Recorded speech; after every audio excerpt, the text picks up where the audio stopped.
is this all just overblown and guys need to get over it? And like, there's just a time where you just need to go and get help? Or is there something adaptive and helpful and necessary about this kind of compartmentalization, bottling things up? Hi, welcome to the Family Teams podcast. Our goal here is to help your family become a multi-generational team on mission by providing you with biblically rooted concepts, tools, and rhythms. Your hosts are Jeremy Pryor and Jefferson Bethke, and we can't wait to chat about all things family. Hey everybody, welcome back to the podcast. I am joined today by my friend Tyler Graham from Greenville, South Carolina. Tyler, thanks for jumping on here today. Yeah, thanks for having me on, Jeremy. Yeah, and first time on the podcast, Phil Dosa. Philip just moved from Kansas City to Dallas. Some of you guys know the Stein family. They're part of Family Inc. Integrated, and super excited about all the things that Philip is starting down there in Dallas. Thanks for jumping on here, Phil. Yeah, thanks for having me. Yeah, awesome. And Tyler's got 3 Mile Per Hour Fatherhood. If you guys haven't checked that out, go over to LinkedIn. Is that the best place for people to find it? You got a website too, right, Tyler? Yeah, they can go to 3mphfatherhood.com. LinkedIn is where I post content daily. You've got a free community for dads there for anybody that wants to jump in and learn to slow down, be more present and Yes. intentional as a dad. So love it. And then Philip, you got a YouTube channel, right? Your family, where could people find that? Yeah, you can go on YouTube, look up my name, Philip Dosa, 1L. And yeah, we vlog on there about our journey as missionaries, and feel free to check it out. Yeah. Awesome. Well, thank you guys so much for jumping on here. So I want to talk to you guys about a topic I am completely on the fence on. So I'm happy to like get any help trying to figure this out. I want to play a couple clips. And the question I'm asking is, has therapeutic culture done some kind of damage to fatherhood? Do we have a different approach to therapy in general? So I'm not a therapist. I think it's a really important question though. I'm like, I've done therapy. I have recommended therapy in many cases. I definitely think there's a time and place where it seems essential. But we do have a therapeutic culture, and so there oftentimes what happens when there's like a realization that we really have been missing the boat on this. Sometimes the pendulum just swings to the other side, and it just feels like the answer to everything. And so I heard a couple of clips the last couple of weeks that kind of like specifically, I think for me at least, tied together this question as to not only the therapeutic culture that we've been embracing collectively, but also because we haven't actually talked about therapy enough nuance between like a father versus maybe like a single woman. Like we just talk about it very generally speaking. And so I want to play a couple clips that to me got my head scratching on this one. And I'd love to get your guys' thoughts on this. Christina Hoff Summers, she was on Dad Saves America podcast. One of the reasons that teachers might give that they want boys to write about their feelings and they want schools to be more feeling centered is that they think this is necessary to combat the dangers of some unhinged masculinity or something. But there was a very interesting study by I think it was Amanda Rose at the time. She was at University of Pennsylvania, and she interviewed a huge group of adolescent boys and girls and asked them how they felt after if they had a terrible problem, how did they feel after they talked about it? Did talking about it, talking it through, make them feel better? And she asked this, 14, 15-year-old kids. And the girls said, absolutely, they felt better. They were so glad they could talk about it with their mom or their best friend. And the boys, with huge disparity, the boys said, first of all, they thought it was weird. And that was the main word that kept coming up, and a waste of time. And it didn't make them feel better. And we have a lot of evidence that this is a difference.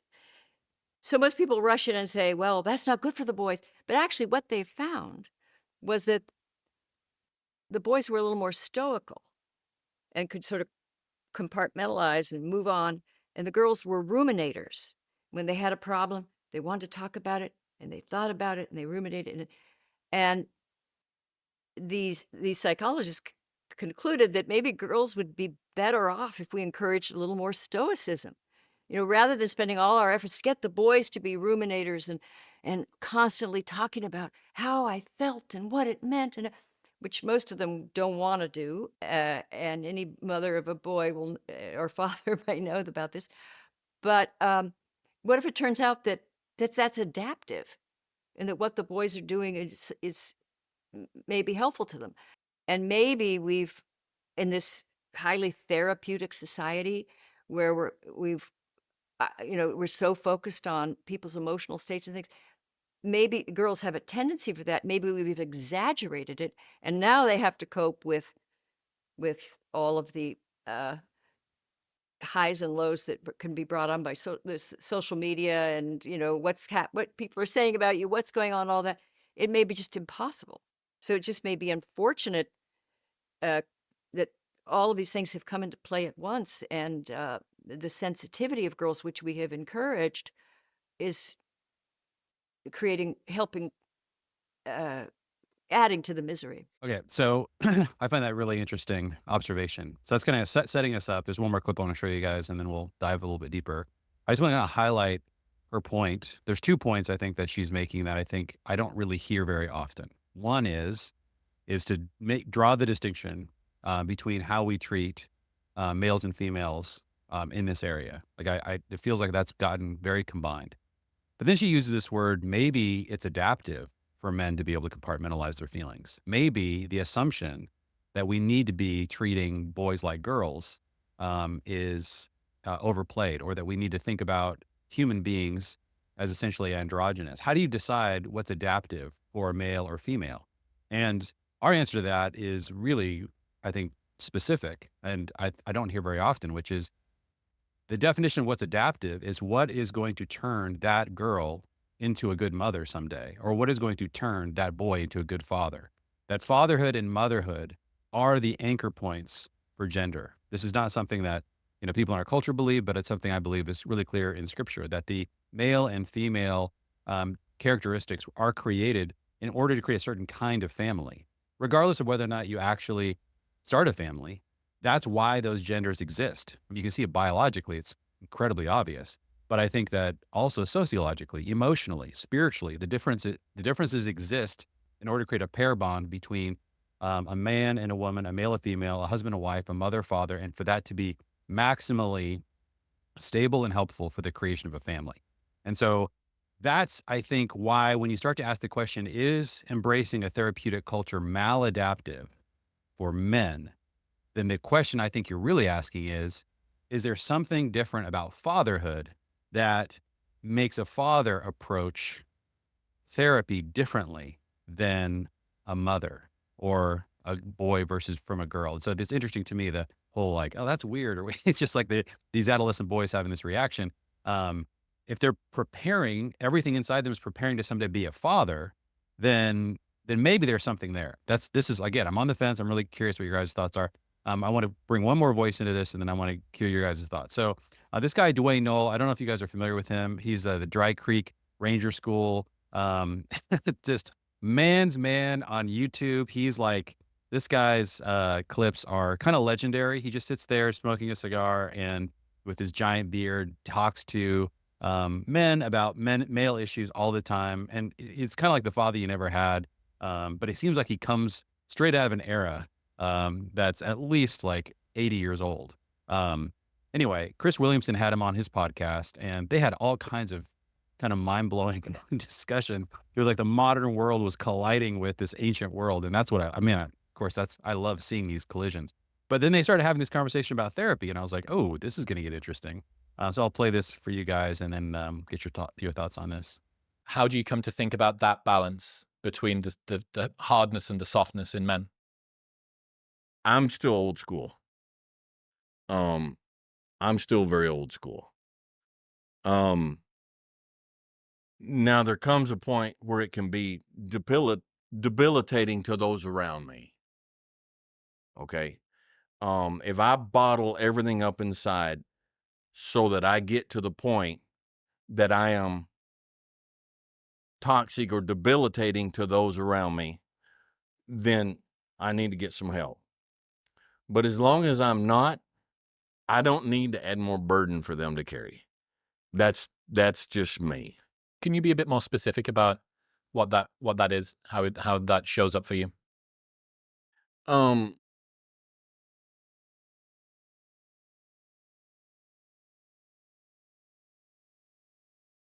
my my wife has been encouraging me for a while now for me to go and talk to somebody. Just there's years and years and years of, I mean, there were a lot of rough years there. Um, but I'm like, I can't do that. You know, I mean, I know the guy gets paid to sit there and, but it's not, it's just not necessary, you know? I'm still I'm still old enough and I'm of the school. It's like, just, just deal with it. Suck it up. Suck it up. You know, I broke 3 ribs one time in a barn, saddling horses, horse threw a fit, took 8 aspirin and got on that horse and did a 4-hour ride because I had a job to do. It's my job. Now, I know, let's go back to balance. Okay. I was about to mention that. I understand. I'm with you 100%. All right. So a couple of things I want to highlight there. So it's interesting. So his wife's been trying to tell him, look, you need to go talk to somebody, like you got a lot of stuff bottled up. And he's just like, and his response to that is, I don't want to be a burden. Like, and there's like a sense in which I can't do this. Like I can't, there's something I can't do. I know he's paid. I mean, so he's not really articulating a philosophy of like, why he's not doing it so much as he's just sort of viscerally like reacting the way I think a lot of men are wired. And this is what I'm trying to understand. And it really reminds me of, I don't know if you guys remember, but when the Sopranos first came out, you had kind of this weird side element to the show, where I guess the father, who was like constantly committing crimes and murdering people, was showing up at a therapist's office every week, and getting therapy for all the murder or whatever he was doing. um, I remember this conversation happening kind of publicly, and that is like, they're trying, they wanted to show what the sort of man's man in therapy, like what happens, or that's such an interesting thing to watch because there's something that, and like, we're not getting to the bottom of this. This is part of why I want just to stir up a conversation. And I'm curious what you guys think. Is this all just overblown and guys need to get over it? And like, there's just a time where you just need to go and get help. Or is there something adaptive and helpful and necessary about this kind of compartmentalization, bottling things up? So Tyler, let's start with you and then Phil, get your take. Yeah. Yeah, I've got a lot of thoughts, and I'll be interested to see where this conversation goes as well. I think kind of in both videos, you saw what I think is like this spectrum, and he even mentioned in that last clip the need for balance. And I think you see that in the way the first lady was describing, right? On kind of one side, you have this like stoicism is how she referred to it, where it's almost the suppression of emotions versus what she called like ruminators or rumination, where you're thinking about your emotions a lot. And it's almost like two ends of a spectrum, right? Where on one side you have somebody who's maybe completely dominated by their emotions, and the other side, somebody who's completely suppressed everything. And they just, maybe more where that second clip, where that guy lands, where he's like, I'm just going to keep showing I got a job to do, right? Pop a few aspirin and get on the horse kind of thing. And so I don't think either one of those are super healthy. I think men and fathers probably tend more towards the stoicism side. I certainly resonate with his comment of not wanting to be a burden. I think about that often and how I show up in my family, in my marriage, in different spaces where I don't want to show up and be a burden or cause inconvenience to somebody else. And it's a real deterrent to expressing any sort of hardship or any sort of like deep emotional pain or wounds that I may be navigating. It's like, well, I need to deal with this on my own. I think men are probably more inclined towards that. So, as with everything, I think there is probably a middle ground that's healthy, and that middle ground may look different for men and for women. Women's may be more on the rumination side, where they need to be able to process that a little bit more, whereas men, maybe there's is all more on the stoicism side, where it's like we don't need to dig in deep to see every emotion that's ever been there, but we need to at least understand them and how it's influencing us, how it's causing us to show up, as a husband, as a father, as a friend, as a leader, and be able to like work through those things. And yeah, I've got some more thoughts on that, and we'll kind of dig into that as the conversation goes. But that's kind of my Yeah. initial thought on this. Yeah. There's something that we're trying to get, or we need. One of these keeps making me think about just looking at kind of the Dwayne, his like cowboy hat. Like to me, there's like an archetype, which is where I think what he's describing is really adaptive. Is if you're off on the frontier and there's like you have no one as a father to go back. You just have to become like this hyper self-sufficient man.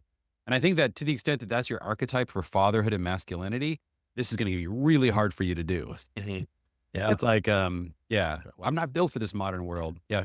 Phil, what did this start for you? Yeah, it's interesting. I think we're facing a fatherhood crisis. And so, what we're trying to figure out is how do we deal with these problems that come from not having a father teach you what you need to know. Mm. And I think on my journey, I spent a lot of time in this sort of therapy mindset internally with friends and feeling sorry for myself, coming up with excuses. And I think around it was a lot of confusion, actually. And there's just a lot of confusion around what am I supposed to do? How am I supposed to approach these problems? How am I supposed to approach myself? And for me, I wasn't a bottle up person. I was someone that wanted to talk it out. The problem is that I think our culture creates more space is leaning too far that direction. And so what it created in me was just like I was like a wave tossed back and forth by the sea, just constantly thrown around by different thoughts and opinions. And as I've gone further in my journey, I think I've realized that what I needed was a father who was able to help me understand like what to do with myself and what to do with what was going on inside of me. And to be able to say like, hey, that one you can ignore, or that one you can say, I feel that, but I'm moving on. More well as this one, you should actually express that, and you should go there. And so to me, I think one of the things that's impacted me and how I look at this is this peer-driven identity culture, Jeremy, you've talked about, in this reality that we oftentimes are really going to our peers to try and find our identity and our performance. And we don't have a father who's coming in and helping us see ourselves. And so we have that crisis, and then we have all these problems we're facing in the middle of that. And it creates this storm of confusion.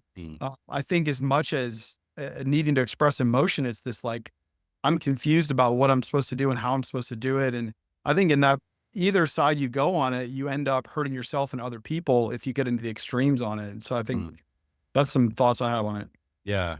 That reminds me of that clip. I don't know if you guys remember back in the day. I think it was, is it Jason Wilson, who, was teaching, mostly African-American kids in Detroit, I think martial arts at this Cava Dulum school. And what you're talking about, Phil, is exactly what he was trying to do, which was like, he would, push them until they broke essentially, and they would start crying. And his reaction to their tears was really unique. Like the way he fathered them at those moments, he would just sort of stop them and say, I understand why you're crying. I cry sometimes too.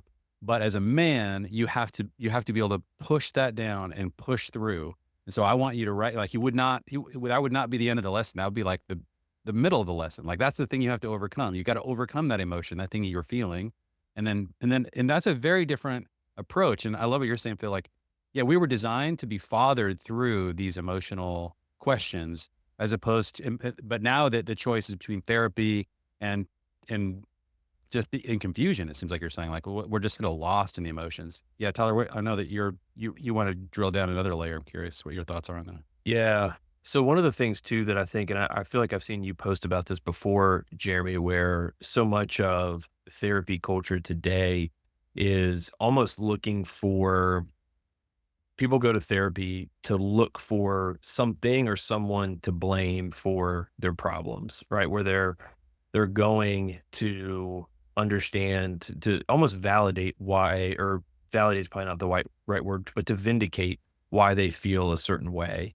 And I'll go on a quick tangent. I don't know if y'all are familiar with the Enneagram. That's another polarizing topic that could probably be its own episode. But there's a guy, Ian Morgan Cron, he wrote The Road Back to, is probably the most popular Enneagram book these days. I'm a big fan of it. But he has this quote where he talks about the Enneagram, and he says the purpose of the Enneagram isn't to put you into a box, it's to show you what box you're already in and how to get out. And I bring it up because I think there's probably some similarities there between therapy and personality types where people are looking for vindication, almost a reason to blame why they are a certain way or why they're justified in acting or being a certain way. And it's less about the forward action of what you're going to do about it. And almost like it's the get out of jail free card to say, hey, I've got this thing from my past, or hey, I'm wired this way. So it's okay that I respond poorly in these situations, right? Mm. So they're almost going to therapy to look for like the vindication of and justification instead of illumination of help, instead of helping them to see why it is that they're responding in certain scenarios in a certain way. Why maybe they have this pent up anger. Why are they being harsh with their kids? Why are they being overly critical of their wife? All these different things that men may go to therapy for. And I think that can be the way the therapy culture is geared more towards that. And like that's very, I think probably disinteresting for men because they're not looking, they don't want to just say, hey, this is why I feel the way I feel. They want the action. They want to know, what can I do about it? Why am I in this box Right. and how do I get out of it? They want to help. And that's where I think therapy can and is extremely beneficial, extremely helpful. I've done it myself. I've been in therapy. I've worked through things that have helped me illuminate, hey, this thing that once served me, the reason that I act this certain way, it served me at one point in my life. It's not serving me anymore. I need to let go of that. I need to work through that and move on and respond in a different way because I am who I am now, you know? Yes. Yeah. Yeah. It's an interesting, one of the things that Dwayne says in that clip that really triggered him was that I know this guy's being paid. And I think that that's actually part of the problem. Like, I think he's actually pointing out something there that you're saying, Tyler, and what you're saying, Phil, about fathers. I think the fact that like, where are we supposed to get like, so fathers, if you don't have a father, didn't raise you this way, is it worthwhile to pay somebody? Does that actually create, is that something that men just need to get over and say, yeah, we live in an economy where this is our means of exchange of value is everything has a price. Or, in the church, do we need more, brotherhood? Do we need more, friendship? Like, do we need more mentoring? Yeah. I mean, are there other avenues, or I don't know how you guys have experienced that, but that's another part that this sort of stirs up for me is that, there's sort of plan A, which is like you have fathers and brothers and like there's a place to have these conversations.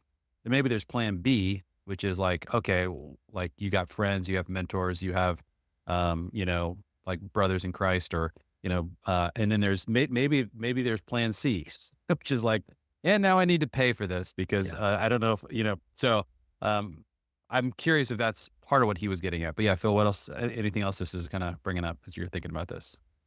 Yeah. So I didn't say what I felt about therapy in the first go around. I think of life, your life, my life is kind of like a string, and the experiences of life, you would get knots tied in that string. And there are some people that their string is just so knotted and those knots are so tight and there's so many of them and they don't have any hope and they don't have the resources to figure out how to untie. Some of those knots are trauma related that are really difficult to untie just by, working at them. And so I think in those instances, there's a real need and a real value for therapy. I think outside of that, I'm with you on the real benefit actually can come from real relationships and friendships. And, to me, the biggest question that I would ask if I'm in a spot where I have a problem I can't solve, I have a knot I can't untie, is who has had this knot and how did they get it untied? And I would start asking people in my community, do you know someone that's had this knot? Do you know someone that's been in this situation and what did they need to get out of it? And I think sometimes therapy is like, it's a broad stroke that it is not helpful to say it's good or it's bad, because it really depends on where you're at. It depends on even which therapist you're talking to and what method they're going to use. And so to me, I would probably say run away from therapy in a lot of cases, except if you go find someone and they say, I got out of this using therapy. I had someone meet with me, and then I would say, who's that therapist? Help. I need help untying that particular knot. And they helped that person. Because I just think, generally speaking, there's a lot of therapists today that are going to basically either not have the tools to help you, or are just going to say, let's dig deeper inside of you, or maybe we just need to uncover and that might be what you need, but you need somebody that understands that essentially you are paying someone to be a father, to have the resources that your father should have had, or to help you with a problem that's frankly just, not a normal problem, or maybe it's become normal, but it's not your typical fatherhood tool belt. Yeah. Yeah. There's sort of I think one of the things that men are really sensitive to is there's a business incentive on the part of a therapist to keep this relationship going. And I think, Abigail Schreier, she wrote a book called Bad Therapy, where she kind of goes through how this is affecting young boys and girls, that there's a whole generation of parents kind of in the upper class, mid to upper class, that rush their children into therapy as soon as there's an issue. And one of the things that Abigail Schreier is trying to point out is because there's a business model at the other end of that to keep the conversation going, and children don't have there's really no uh, way for them to properly say when this is no longer necessary, right?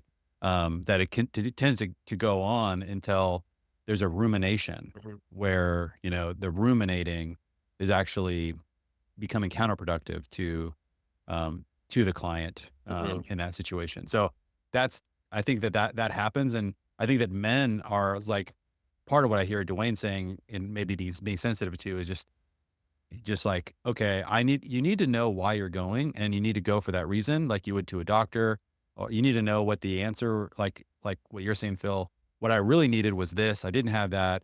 I'm tied up in knots. I think that's a really good analogy. Like when you got a knot, you can't untie, like you need help. You can't find help from somebody in your life, then getting somebody to help you that is a therapist that you're going to have to pay. That's reasonable. But I think that then, when the knot's untied, you probably can move on. And I think that, like, to me, one of the reason why I really wanted to process with you guys from the lens of fatherhood, I think the best analogy I've heard in kind of the way this collides is we make fun of men all the time for not wanting to ask for directions, right? Like that's kind of like a trope. Oh yeah, like women have no problem, asking for directions. Now, I don't know if that's even relevant now that we all have iPhones and GPS, but before that, it was a universal that men resisted asking for directions, and that women, for some reason, had no problem asking for direction. And it used to be a joke at the expense of men. And I think that actually reality is men are designed in a family context to be sort of the backstop. Like they're designed to be the most self-sufficient member of the family. And so they have intuitions that say, I've got to figure this out. If I can't figure this out, it's better for me to go through the hard knocks to get to the other side, because that's my role in the family. There's a unique place. Whereas I think a mother or a wife, she doesn't have to be as self-sufficient. She has a greater level of dependency within the family structure on the father. And so for her to ask for help, given her role, is totally reasonable. But for the father to learn a higher level of self-sufficiency, I don't think that anybody should try to become 100% self-sufficient. We're all supposed to be dependent on the Lord and dependent on each other. But in the family context, the father is the most self-sufficient member of the family. And I think those intuitions are part of the reason why therapy is uniquely difficult for men to want to embrace. And I think instead of maybe poking fun at that in a way that just says, oh, men just are broken women, it's like, no, they're future or present fathers. And so they have a unique relationship with this question. But there is something, like you both are saying, there's a time in which you got to get over that because you need help. So yeah, Tyler, any last thoughts on this? Yeah, it reminds to share a personal story. I think about a friend of mine who for years was their family was navigating some really difficult things. He was married, multiple kids, young kids, and he was kind of that pick yourself up by your bootstraps kind of mentality, just never really wanted to ask for help. had people in his corner, but wouldn't really open up.